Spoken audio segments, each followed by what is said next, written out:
أعوذ بالله من الشيطان الرجيم بسم الله الرحمن الرحيم وإذ آتينا موسى الكتاب والفرقان لعلكم تهتدون അസ്സലാമു അലൈക്കും വറഹ്മത്തുള്ളാഹി വബറകാതുഹു. നാം ഇപ്പോൾ ഓതിക്കേട്ടത് സൂറ അൽ ബഖറയിലെ 54-ാമത്തെ വചനമാണ്. ഈ ആയത്തിൻ്റെ തഫ്സീറാണ് നടന്നുകൊണ്ടിരിക്കുന്നത്. ഈ ആയത്തിൻ്റെ അർത്ഥം ഇപ്രകാരമാകുന്നു: നിങ്ങൾ സന്മാർഗം പ്രാപിക്കുന്നതിനായി മൂസാക്ക് നാം ഗ്രന്ഥവും സത്യാസത്യ വിവേചന ദൃഷ്ടാന്തങ്ങളും പ്രദാനം ചെയ്ത സന്ദർഭവും ഓർക്കുക. കഴിഞ്ഞ ദർസിൽ പറയുകയുണ്ടായി, അള്ളാഹുവിൽ നിന്ന് പ്രേക്ഷണം ചെയ്യപ്പെട്ടിട്ടുള്ള അല്ലെങ്കിൽ അള്ളാഹുവിൽ നിന്ന് ആഗതരായിട്ടുള്ള ഒരു പ്രവാചകൻ്റെ വാദത്തിന് മുമ്പും ശേഷവുമൊക്കെ തന്നെ ആ ജീവിതത്തിൽ ഉണ്ടായിട്ടുള്ള ആയിരക്കണക്കിന് സവിശേഷമായ കാര്യങ്ങൾ, അതിൻ്റെ എല്ലാം ഒരു സമാഹാരം അല്ലെങ്കിൽ ഒരു സമ്മേളന നാമമാണ് ഫുർഖാൻ എന്നുള്ളത് എന്ന കാര്യത്തെക്കുറിച്ച് പറയുകയുണ്ടായി. അപ്പോൾ ഇത്രയധികം കാര്യങ്ങൾ, ഇത്രയധികം തെളിവുകൾ ഒരു സത്യവാനായിട്ടുള്ള ഒരു അസത്യവാനായിട്ടുള്ള ആളിൽ ഒരുമിച്ച് കൂട്ടപ്പെടുക എന്നുള്ളത്, ഒരുമിച്ച് കൂടുക എന്നുള്ളത് തികച്ചും അസാധ്യമാകുന്നു. തുടർന്ന് സയ്യിദ്ന ഹസ്രത്ത് മുസ്ലിഹ് മൗദ് റളിയല്ലാഹു തആല അൻഹു പറയുന്നു, ശത്രുക്കൾ എപ്പോഴും തന്നെ ഓരോരോ കാര്യങ്ങൾ എടുത്തുകൊണ്ട് ആക്ഷേപം ഉന്നയിക്കാറുണ്ട്. എന്നാൽ അവർ മനസ്സിലാക്കുന്നില്ല, എല്ലാ വസ്തുക്കൾക്കെതിരിലും ആക്ഷേപം ഉന്നയിക്കാൻ സാധിക്കും. ഇവിടെ നോക്കേണ്ട കാര്യം എന്നുള്ളത്, ഒരുപാട് തരത്തിലുള്ള തെളിവുകൾ എങ്ങനെയാണ് ഒരു കള്ളവാദിയായിട്ടുള്ള അല്ലെങ്കിൽ കള്ളപ്രവാചകനിൽ സമ്മേളിക്കുന്നത് എന്ന കാര്യമാണ്. ഫുർഖാൻ ഒരിക്കലും കള്ളപ്രവാചകന്മാർക്ക് ലഭിക്കുകയില്ല.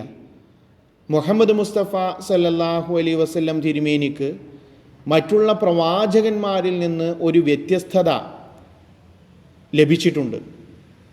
അതിപ്രകാരമാണ്. മുസ്ലിമോദ് പറയുന്നു, ഇതര പ്രവാചകന്മാർക്ക് ഗ്രന്ഥം കൂടാതെ ഫുർഖാൻ ലഭിച്ചിട്ടുണ്ട്.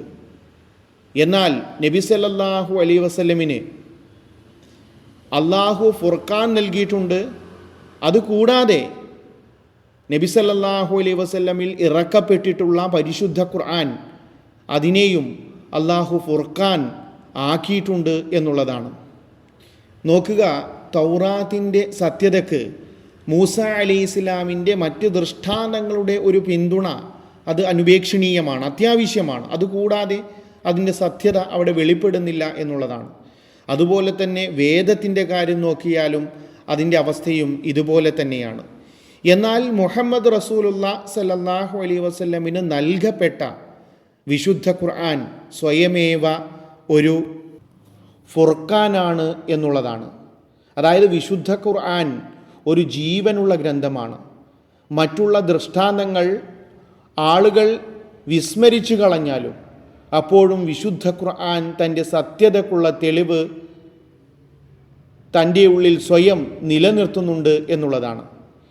ഈ കാരണം കൊണ്ടാണ് ഈ ഗ്രന്ഥത്തിൻ്റെ പേര് ഫുർഖാൻ എന്ന് വെച്ചിട്ടുള്ളത്. അതായത് വിശുദ്ധ ഖുർആൻ്റെ പേര് ഫുർഖാൻ എന്ന് വെച്ചതിൻ്റെ ഒരു കാര്യം എന്നുള്ളത് വിശുദ്ധ ഖുർആൻ ജീവനുള്ള ഗ്രന്ഥമാണ് എന്നതുകൊണ്ടാണ്.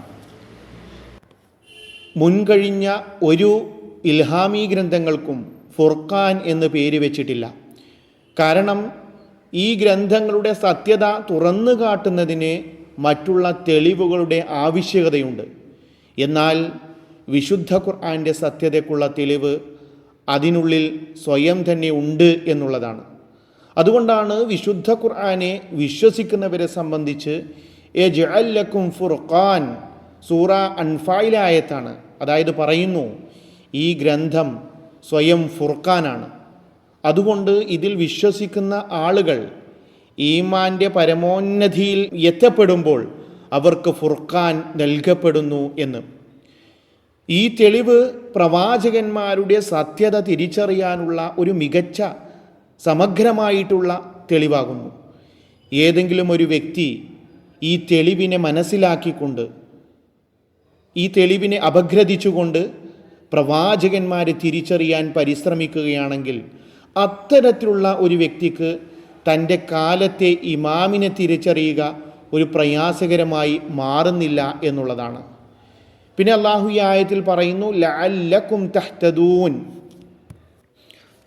അതായത് ഇവിടെ പറയുന്നത് ഈ ഗ്രന്ഥവും ഫുർഖാനും നാം മൂസ അലൈഹിസ്സലാത്തു വസ്സലാമിന് നൽകിയത് ബനി ഇസ്രായേൽ സമൂഹം ഹിദായത്ത് കരസ്ഥമാക്കുന്നതിന് വേണ്ടിയാണ്.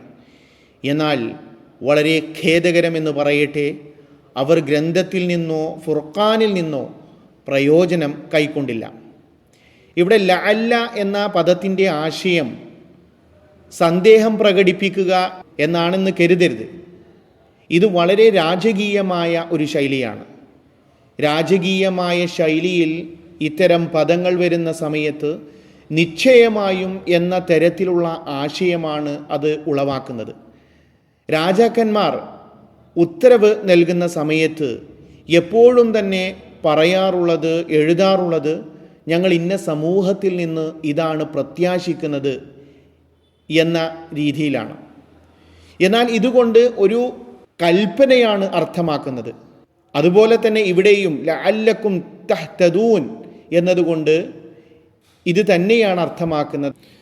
അതായത് ഇവയൊക്കെ തന്നെ ബനി ഇസ്രായേലുകാർക്ക് നൽകിയിട്ട് നാം പ്രത്യാശിച്ചു ഇവർ ഹിദായത്തിലാകുമെന്ന്.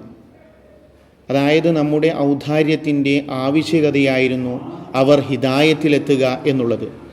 അതുപോലെ തന്നെ ഇതിൻ്റെ പ്രകൃതപരമായിട്ടുള്ള ഒരു ഫലവും ഇത് തന്നെയായിരുന്നു, അതായത് ഹിദായത്തിലെത്തുക എന്നുള്ളത്.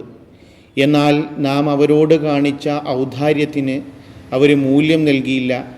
അവർ തങ്ങളുടെ പ്രകൃതത്തെയും വളച്ചൊടിച്ചുകൊണ്ട് പ്രകൃതപരമായ ആ ഫലത്തിൽ നിന്ന്, അതായത് ഹിദായത്തിൽ നിന്ന്, സന്മാർഗത്തിൽ നിന്ന് അവർ വിനിഷ്ടരാകുകയുണ്ടായി. വാഖിർ ദഅവാന അനിൽ ഹംദുലില്ലാഹി റബ്ബിൽ ആലമീൻ.